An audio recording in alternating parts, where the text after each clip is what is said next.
The story began with a man named Omar Venegas, who was awakened by a dream of him drowning. As soon as he woke up, his foster children quickly showed up and informed him that a young boy named Tweety was missing from the house.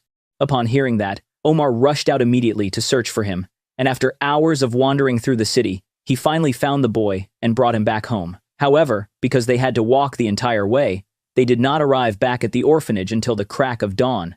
It was then revealed that Omar and his wife Becca ran a small orphanage in Mexico called Casa Hogar, which provided a safe home for boys living on the streets. Later that afternoon, Becca asked her husband to go out and buy more eggs, and that made Omar confused because he felt like they had just purchased a large supply the day before. Being faced with that question, she reminded him that they had many hungry children to feed, which was why their food supplies ran out so quickly. Omar understood her point and went to get the groceries. After Omar returned, he sat down with Tweety to give the boy some advice not to run away from the orphanage again. It turned out that Tweety was a new kid at the orphanage whose mother, a drug addict, had abandoned him. Almost every night, the boy tried to run away to the specific spot where he had last seen his mother, hoping she would eventually return for him. Upon hearing his story, he decided to help him deal with his sadness by giving him a small nail. He then explained that back when he was a kid, every time he felt sad, he would write down his wishes and nail them to a door. So he encouraged Tweety to try the same thing whenever he felt lonely. Later, just as Omar was trying to cheer Tweety up with a walk, a police car suddenly pulled up. The officer then explained that he brought with him a street kid who had stolen a watch at the pier and refused to talk during the interrogation. So the officer asked Omar to help get the boy to confess and return the item. Just then, when Omar saw the boy, he quickly noticed his strange behavior and realized that the boy didn't talk because he was hiding the stolen watch inside his mouth. He then spoke gently to the boy, mentioning that his wife had cooked a delicious meal and offering him some if he would just spit out the watch first. Fortunately, the boy obeyed without any hesitation, and Omar was able to return the watch to its rightful owner. During the walk, the boy and Omar chatted at length, and the child revealed that his name was Moko. He explained that ever since his parents divorced and moved out of town, he had been living on the streets alone. However, even though Omar offered him a place to stay at Casa Hogar, the boy refused because he preferred to live alone and independently. Soon, when they finally arrived at the pier, they met the owner of the watch, who was a professional angler named Captain Wade. It was known that he was a grumpy person, and he reacted angrily when he saw Moko. He shouted that while getting his watch stolen was bad enough, he said that Moko had also ruined his coffee by urinating on it. Omar was shocked to hear that, but in the middle of that heated conversation, he just realized that Moko had already run away. That evening, after returning home, Omar heard a report on the radio warning that a massive storm was approaching. It was expected to be the largest storm to hit Mexico in a decade, so he immediately instructed the children to secure all the windows. That night, Omar and Becca gathered the boys together to keep them safe, and despite their poverty, they showed how much they loved their foster children. However, when they woke up the next morning, the orphanage was already flooded with water, so Omar rushed to take Tweety and the 3 other boys, namely Hollywood, Wiki, and Gecko, to his friend's place to borrow a water pump. Not long after, just as they were preparing to leave, Tweety told him there was a phone call, and when Omar answered, he discovered that it was a bank representative calling to collect a debt. The bank warned that if the payment was not made immediately, the orphanage would be confiscated. Feeling even more overwhelmed, Omar reached the office of his friend, Wayne, to confide in him about the flooding and his financial troubles.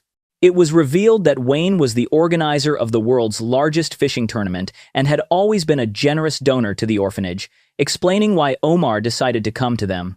Unfortunately, Wayne explained that he could not help with the debt this time because he was too busy preparing for the tournament, which was set to begin the very next day. Shortly after, while they were talking, Captain Wade arrived to register for the competition.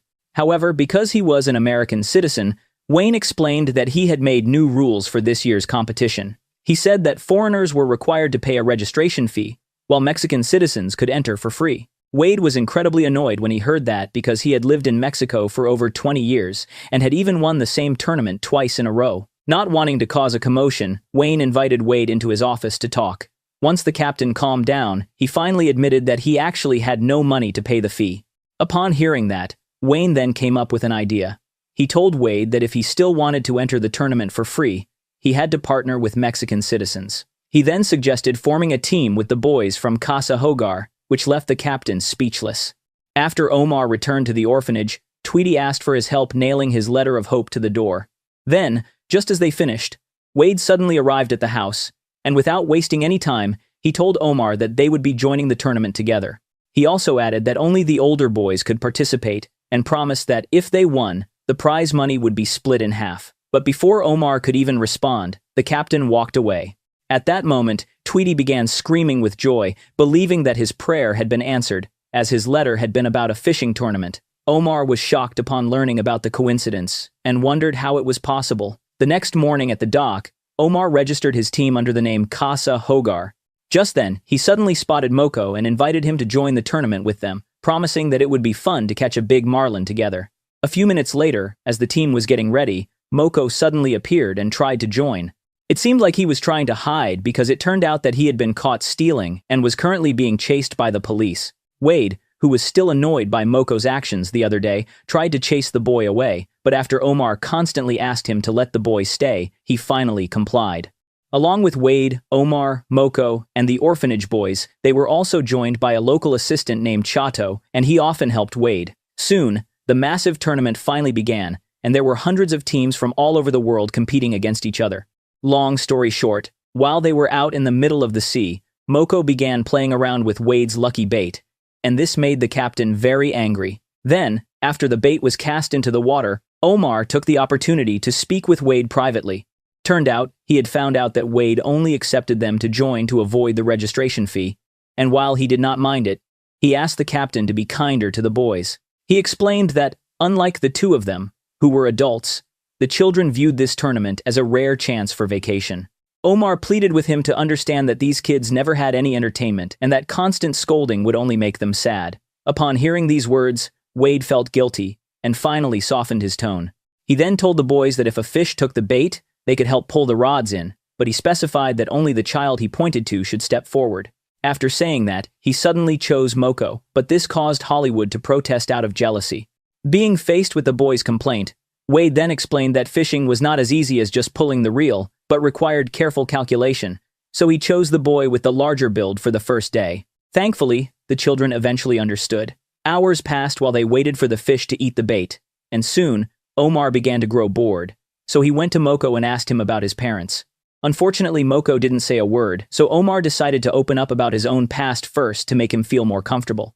He then shared that his mother had died when he was just a baby, and that his father had passed away when he was 8 years old. Omar then described the day when his father drowned after their boat was hit by a massive wave while they were fishing together, and since that day, he had been traumatized and often suffered from nightmares about his father's death. He told Moko that he had lived on the streets alone after his father's death. However, he knew that compared to the children at the orphanage, his story was not that bad. He explained that while they didn't lose their parents to death, they were abandoned, and that was why they treated him like their own father. He then told Moko that he could call him that as well if he wanted, but the boy refused. That afternoon, the children asked Wade to share his experiences as a professional angler. To start his story, Wade then showed them the various scars he had earned from 25 years of fishing, which left all the boys amazed. In response to that, they then began to show their own scars. However, their injuries were not from the sea. Some was caused by being beaten by their aunts or even abandoned and hurt by their own mothers. Upon hearing these stories, Wade's heart ached as he realized the misery that these children had faced. In the middle of their conversation, one of the fishing rods suddenly moved. The team was immediately excited, but it turned out to be nothing more than seaweed entangling the bait. That's it, get a rhythm, Chato! Yeah. Chato! So, should we take a team photo? And that left everyone disappointed. By the end of the first day, the team had failed to catch a single fish. Meanwhile, another team managed to bring in a marlin weighing 167 kilograms, which meant that if Omar and his team wanted to win, they would have to catch something even larger and heavier than that. Fortunately, since the tournament lasted for 3 days, they still had 2 days left to win it. Later, when it was time to head back home, Omar invited Moko to come to the orphanage again, but the boy refused yet again. On the way home, Wiki looked sad and admitted that he knew the truth about their financial situation. He then hoped that they would win so they could pay off the debt, as he was terrified of being stranded on the streets again if the orphanage was confiscated. Upon hearing that, Omar reassured him and promised him that he would keep the orphanage no matter what happened in the tournament. When they arrived back at Casa Hogar shortly after, A friend of Omar came to visit and brought official uniforms for the team to show his support. After the children went to bed that night, the two men went to a bar to talk, where Omar opened up about his debt problems. His friend then apologized for not being able to provide the money, but he suggested that if Omar was truly desperate for cash, he should return to his old life. This was when it was revealed that, before he became the kind-hearted Omar, the old him was a gangster who was involved in illegal businesses. However, Omar firmly stated that he had repented a long time ago and refused to use dirty money ever again, no matter how hard the situation was. He believed that wrongdoings could change a person's character for the worse, and he did not want his foster children to have a father figure like that. Thankfully, his friend understood and respected his decision. The next day, the second day of the tournament had begun, and while Wade was busy preparing the bait, Wiki suddenly approached him and said that he had spent the previous night learning everything he could about fishing. He even knew the names of the knots that Wade was tying, the name of Wade's lucky bait, and the proper technique for reeling in a rod. Upon seeing how determined Wiki was, Wade was amazed, so he announced that today would be his turn to reel in the rod, although he would still help. Then, while they waited for a bite, Gecko asked Wade about his family. So Wade explained that several years ago, his wife and kid had moved back to America. However, because he had been so focused on fishing in Mexico, he had not yet made the time to go home and join them. He then said that while he had won the tournament in the past, it had been a long time since he had done anything to make his family proud, so he wanted to win this competition one more time before he could finally return home. However, the children were confused by his words, as they believed that for a child with no family like them, the simple presence of a father was the most important thing. They told him that no matter how successful a father might be, his children would still feel lonely if he was never home. To them, the best father was not a great angler, but a solid anchor who stayed with his family. Wade was stunned to hear that. After hours of waiting, suddenly, the fishing rod moved, signaling a fish had taken the bait, and that made everyone happy. Everyone struggled to help Wiki land the fish, but in the chaos, Jaco and Moko began teasing each other. The argument soon turned into a fight, and they fell into the water. Unfortunately, because of the distraction and the boys' fight, the marlin managed to get loose and swim away, taking Wade's lucky bait with it. Fish on! Get in the chair. Good, good. Stay real. Real.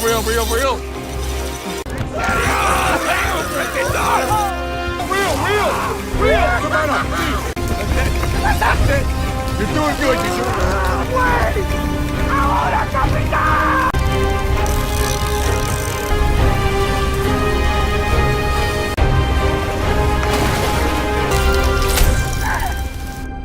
You have any idea what I just lost, you little punk? I don't care! I don't care! Wade was absolutely frustrated because of that. He had been skeptical about having children on his boat from the very beginning, and this proved that he was right. He finally snapped and was fed up with the children, so he decided that he did not want to continue the tournament at all. That night, Becca spoke with Omar with her teary eyes as she explained that staff from the bank had arrived earlier that afternoon to inspect the orphanage and warned that the house would likely be foreclosed upon in just 2 weeks. In the middle of their heavy conversation, Tweety suddenly approached them to ask for Omar's help in nailing a new letter of hope to the door. When Omar looked at the letter, he saw that Tweety had drawn Wade and the Casa Hogar team successfully catching a massive marlin.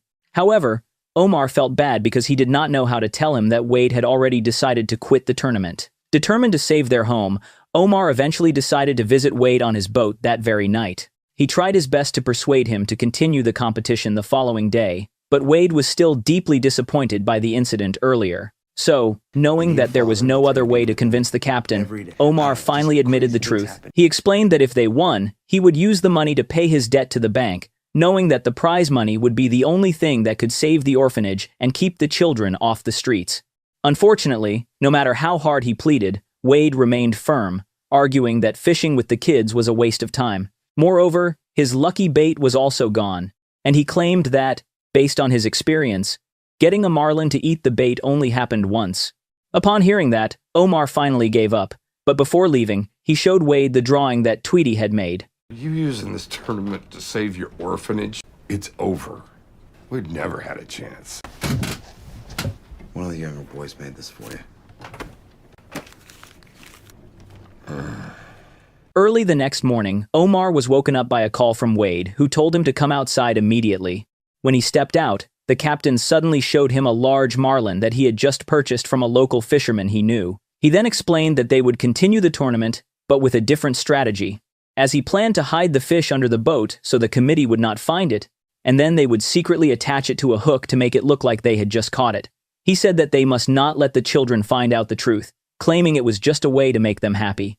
While the fish might not weigh enough to take first place, it could still win second or third, which would provide enough prize money to help the orphanage. However, Omar strongly disagreed with the idea of cheating, but Wade firmly ordered him to stop being stubborn. He argued that the most important thing was saving the orphanage, and that words left Omar in a difficult moral dilemma. A local fisherman caught this. You want to cheat? Why? This is how we do it. There's no other way. But if you want to save those boys, this is what you gotta do. Long story short, the final day of the fishing tournament finally started, and this time, Omar invited Tweety to join them because he was a huge fan and constantly talked about Wade. Shortly after they departed, the boat suddenly stalled in the water.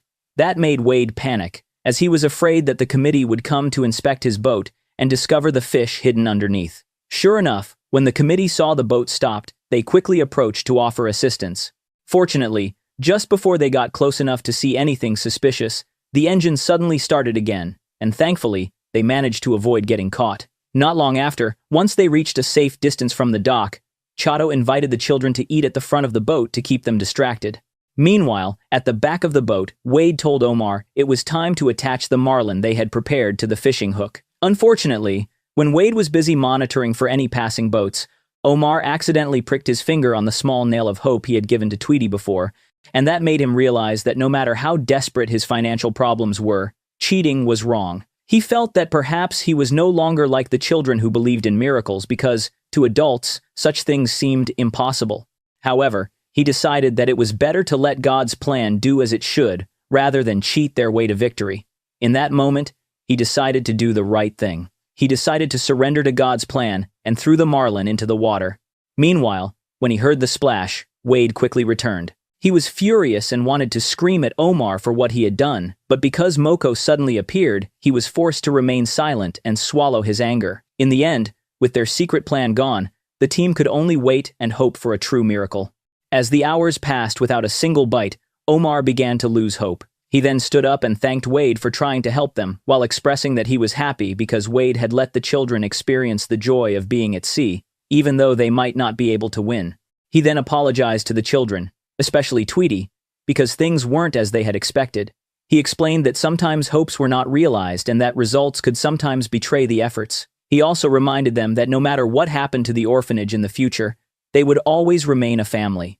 Seeing the sadness on the boat, Wade wanted to cheer everyone up, so he told his assistant, Chato, to take the children to the front of the vessel to fish for smaller catches. Then, while Omar was contemplating their situation alone at the back, the silence was suddenly broken by the sound of a fishing rod snapping into action. Wade quickly approached and helped Omar reel in the catch. They knew for sure that it was a marlin that they were fighting against. Amidst the rising tension, Wade told Chato to contact Wayne and report that they had finally hooked a massive marlin. You got a marlin on the line! All right. Bisbee? Castle Hogar hooked a blue. It's a big one. Real! Ever Mexican team to win the Bisbee's Black and Blue. Casa Hogar, the team comprised of orphans from around the Cabo area. Upon hearing the report, Wayne and the waiting reporters were sent into a frenzy. The committee then rushed toward their location, and news of the Casa Hogar team was broadcast live on television across the country. For almost an hour, Omar struggled with the rod, testing his stamina against the power of the monster marlin. As he fought the fish, all the trauma of his childhood suddenly surfaced. But Wade continued to encourage him, shouting for him to fight for the children and to bring the fish onto the boat. Finally, with one final effort, Omar succeeded in landing the marlin. That's it. You look at these boys. Fight for them.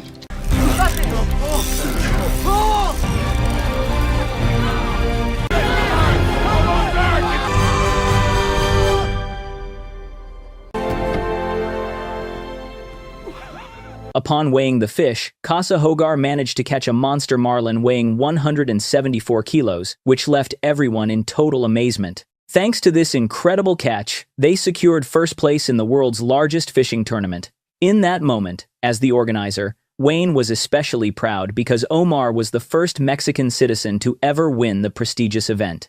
That night, during the celebration party, Wade and Omar congratulated each other on their hard-earned victory on stage. Wade then revealed that he could finally return to America in peace. He revealed that he had decided to retire from professional fishing so he could focus on being a father figure for his family. Upon hearing this decision, Omar was happy. Shortly after their conversation, a cash prize of $258,000 was handed over to the team, providing more than enough money to save the orphanage and secure the future of the children. I was just a kid by the waterside, counting ships as they passed me by, thinking one day I would get my turn, with a tired heart and a quiet burn. You told me dreams need space to grow. You said slow steps still let you go. You tapped my shoulder and made me see there was more out there meant for me. So I keep my head up when the waves get strong. I keep on trying even when it feels wrong. I breathe and hold on for one more day. I choose to stay instead of run away.